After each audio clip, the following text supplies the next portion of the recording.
आप लोग स्क्रीन पर एक फोटो देख रहे होंगे। इनका नाम है बिपिन रावत और आप सभी जानते हैं कि सीडीएस प्रमुख थे। अभी हाल ही में क्या हुआ कि इनका हेलीकॉप्टर क्रैश हो चुका है और ऐसा माना जा रहा है कि इसमें 14 लोग सवार थे, जिसमें इनकी पत्नी भी सवार थी।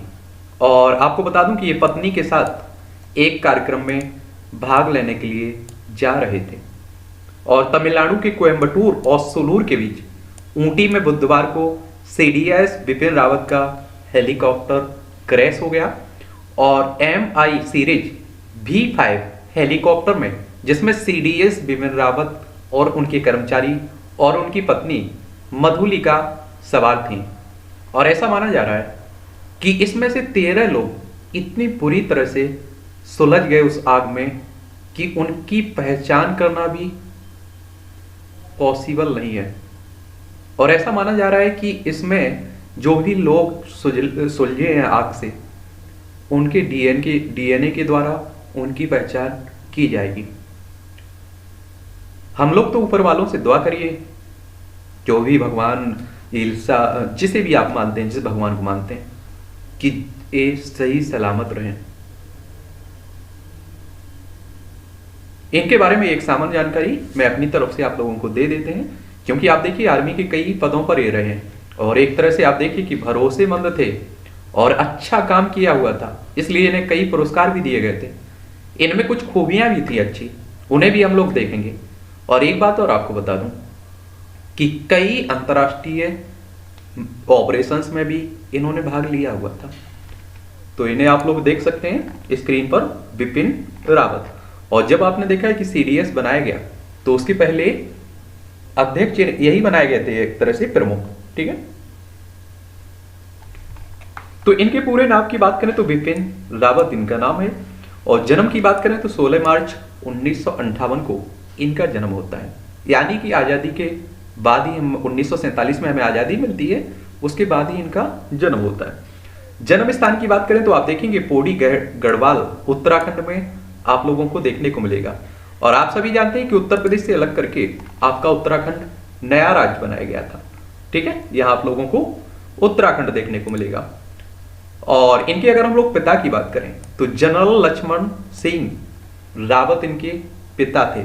और आप सभी जानते हैं कि इनके पिता भी आर्मी से जुड़े रहे हैं और ये आप लोगों को देखने को मिलेगा कि जिसका परिवार जिस व्यवसाय से जुड़ा रहता है, जिसमें काम में बना रहता है, अधिकतर लोग उसी को चुनते हैं।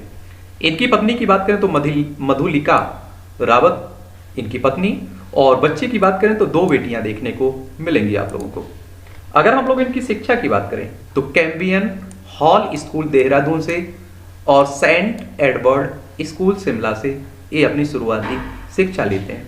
बाद में अमेरिका की सर्विस स्टाफ कॉलेज से ये पढ़ाई करते हैं और बिपिन रावत ने भारतीय सैन्य अकादमी से स्नातक उपाधि भी प्राप्त की हुई थी।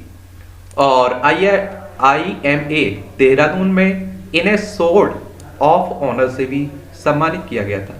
देवी अहिल्याबाई विश्वविद्यालय से रक्षा और प्रबंधन अध्ययन में MPhil की डिग्री भी ली हुई थी और मद्रास विश्वविद्यालय से स्ट्रेटेजिक और डिफेंस स्टडीज में भी MPhil की हुई थी।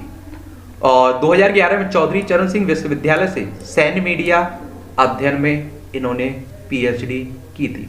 तो आप समझ सकते हैं किस तरह से पढ़े लिखे थे, कितनी एजुकेशन थी इनकी। अगर हम लोग शौक की बात करें तो फुटबॉल खेलना इनका पसंद और लेखन यानी कि लेखन करना इनका शौक है। और अगर हम लोग इनके सफर की बात करें कि आर्मी में किस किस पद पर रहे हैं, क्या क्या इन्होंने काम किया हुआ है, तो बिपिन रावत अमेरिका से लौटते हैं और उसके बाद उन्होंने आर्मी में शामिल होने का मन बनाते हैं और उन्हें अपने प्रयासों से सफलता 16 दिसंबर 1978 को मिलती है।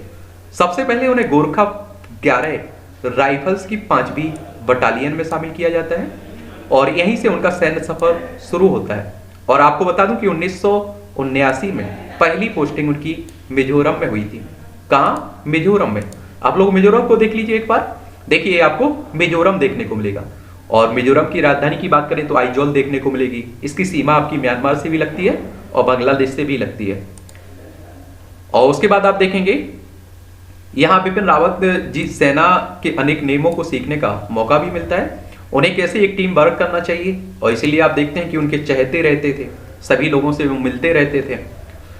और विपिन रावत ने बताया कि एक इंटरव्यू में कि उनकी जिंदगी में उन्होंने गोरखा में रहते हुए जो सीखा वो कहीं और सीखने की को नहीं मिला। यहाँ उन्होंने आर्मी की नीतियों को समझा और नीतियों के निर्माण में काम भी किया। गोरखा में रहते हुए उन्होंने आर्मी के अनेक, जैसे आप देखिए crops, GOC-C, southern command, IMA Dehradun, military operations directorate, logistics staff officer के पद पर काम किया, यानी कि अनेक पदों पर वो रहे एक तरह से। फिर आप देखेंगे अंतर्राष्ट्रीय स्तर पर भी आप इन्होंने सेवाएं दी हुई थी, सैन्य सेवाएं दी हुई थी, यानी कि भारत के लेवल पर, इंडिया लेवल पर आप लोग जब काम करते हैं तो ये एक तरह से आपका राष्ट्रीय लेवल हो जाता है। जब आप देखिए किसी और देश में काम करते हैं तो अंतर्राष्ट्रीय स्तर कहलाने लगता है। तो अंतर्राष्ट्रीय स्तर की सेवाओं की बात करें तो बेहतर नेतृत्व कुशलता और उच्च स्तरीय युद्ध नीति बनाने में सक्षम होने के कारण कांगो के UN मिशन के तहत उन्हें पहली बार अपनी अंतर्राष्ट्रीय सैन्य सेवाएं देने का मौका मिला, और जहां उन्होंने डेमोक्रेटिक रिपब्लिक ऑफ कांगो के ब्रिगेड में काम करते हुए 7,000 लोगों की जान को बचाया था और शांति स्थापित की थी।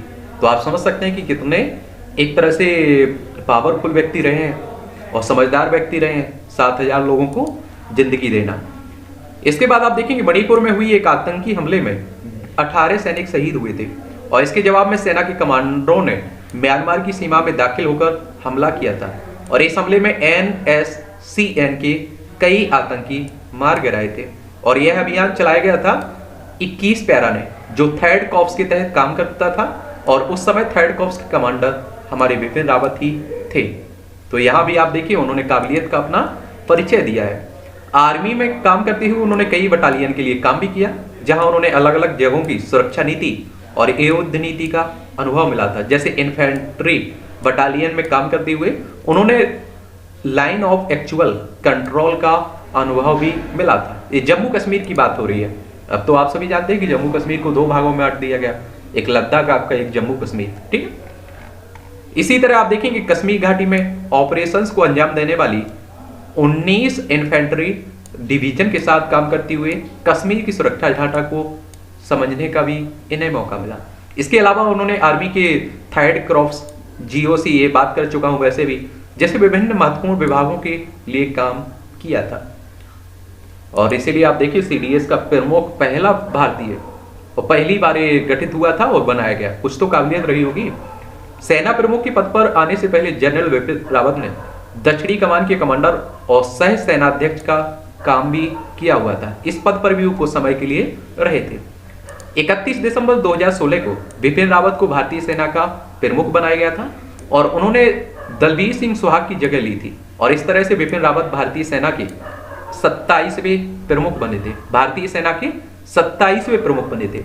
सेना प्रमुख रहते हुए विपिन रावत ने भारतीय सेना को आधुनिक बेहतर बनाने के लिए कई काम किए, और विपिन रावत 31 दिसंबर 2019 तक इस पद पर रहते हैं। और भारतीय सेना के प्रमुख पद से इस्तीफा देने के बाद वो विपिन रावत CDS यानी कि चीफ ऑफ डिफेंस स्टाफ बनाए जाते हैं।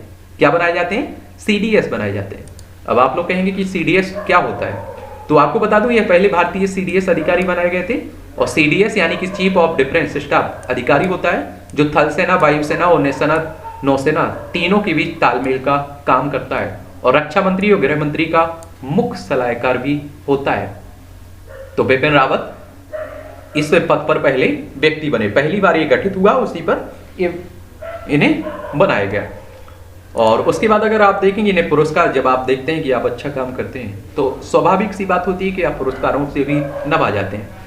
तो परम विशिष्ट सेवा पदक भी इन्हें मिला हुआ था, उत्तम युद्ध सेवा पदक भी मिला था, अति विशिष्ट सेवा पदक भी मिला था, युद्ध सेवा पदक भी इन्हें दिया गया था, सेना पदक भी और विशिष्ट सेवा पदक भी इन्हें दिया गया था। तो विभिन्न तरह के इस तरह के इन्हें पुरस्कार और सम्मान भी दिए गए थे। इन्होंने कुछ बातें भी कही हुई थी जिसे आप देखिए स्वविचार कहते हैं, उनके वक्तव्य कहते हैं। तो पद कोई भी हो उसे सही तरीके से निभाने के लिए टीम वर्क बहुत जरूरी होती है।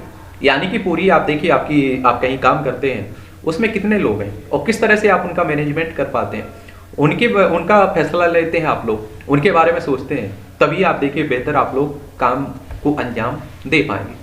और इस काम में आप देखेंगे वो काफ़ी पावरफुल रहे हैं।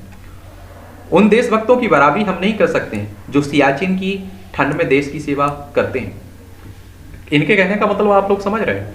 आज अगर हम लोग देश में रात में सो पाते हैं, चैन की सांस ले पाते हैं, तो इसमें सबसे बड़ा योगदान किसी का है तो आर्मी का। आप देखिए कितना भी टेम्परेचर गिर जाए, गर्मी हो, सर्दी हो, बरसात हो, वो हमारे लिए डटे रहते हैं। और इसीलिए मैं कहता हूँ कि जिसे सेना पर भरोसा नहीं है उसे मुझे लगता है कि देश छोड़ देना चाहिए। क्योंकि सेना ही आज हम लोग अगर घर में बैठे हुए हैं, हमारे बच्चे अगर घर में बैठे हुए हैं, तो सेना की ही एक तरह से जिम्मेदारी रही है और वो अपनी बाखूबी जिम्मेदारी निभाते भी हैं। और समय समय पर आप देखते हैं हमारे देश का दुर्भाग्य कहिए कि उन पर राजनीति होती रहती है। बड़ा दुख होता है जान के। देश की सुरक्षा के लिए हम अकेले कुछ नहीं कर सकते, हमारा हर एक सैनिक इसमें भागीदार होता है। और इतना ही नहीं, देश का हर एक नागरिक देश के लिए कुछ ना कुछ तो जरूर करता है। आप देखिए देश भर में बहुत सारे कार्यक्रम किए जाते हैं, लेकिन शहीद होने के बाद आपने देखा होगा कि इन्हें कोई नहीं पूछता है।